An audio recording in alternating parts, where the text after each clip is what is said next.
In the final years of his life, Carl Jung became deeply unsettled by a pattern he could not explain. He observed a psychological process in the dying so consistent that it challenged his beliefs about identity, consciousness, and death. Weeks before his death, Jung wrote privately about this transformation which he had witnessed for decades.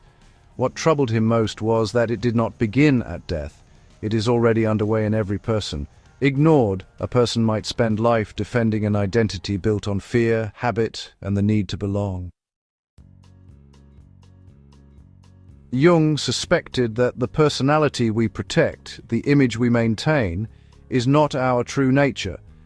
These structures are built for survival, shaped by circumstance rather than essence. His insight came from studying the dying.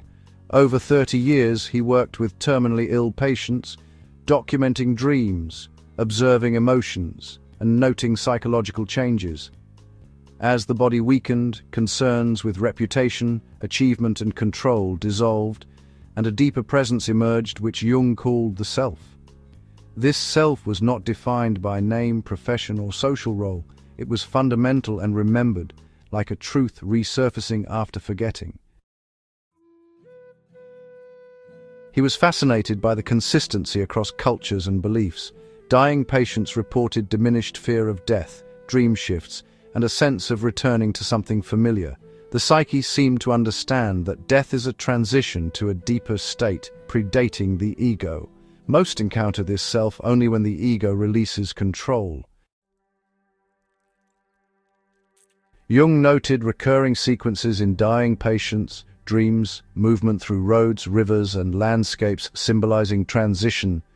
The appearance of figures, animals, elders, or guides, representing archetypes, luminous, vivid dreams of radiant cities and light, evoking awe, and finally, dissolution of the separate self, replaced by symbols of wholeness and pure awareness. Jung then realized that this transformation occurs even in those who are not dying. Individuals exploring the unconscious through meditation, dream analysis, or, active imagination experience the same stages and ego dissolution.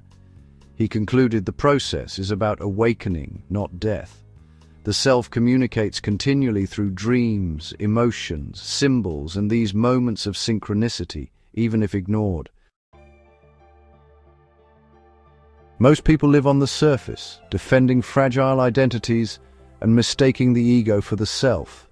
The ego is a tool, not our essence. Jung's final insight reframed God as the deepest layer of consciousness, not an external being. Consciousness is primary, temporarily expressed through the body, and, continues after death. Discovering the self requires turning inward. Individuation begins with asking, who are you when no one is watching? Integration of the shadow, the rejected or denied aspects of the psyche, is essential. Signs the self is calling include disconnection, intense dreams, solitude, and a pull towards something real. Awakening is possible now. The self has been waiting all along, and the choice is whether to meet it in life. Who are you when no one is watching?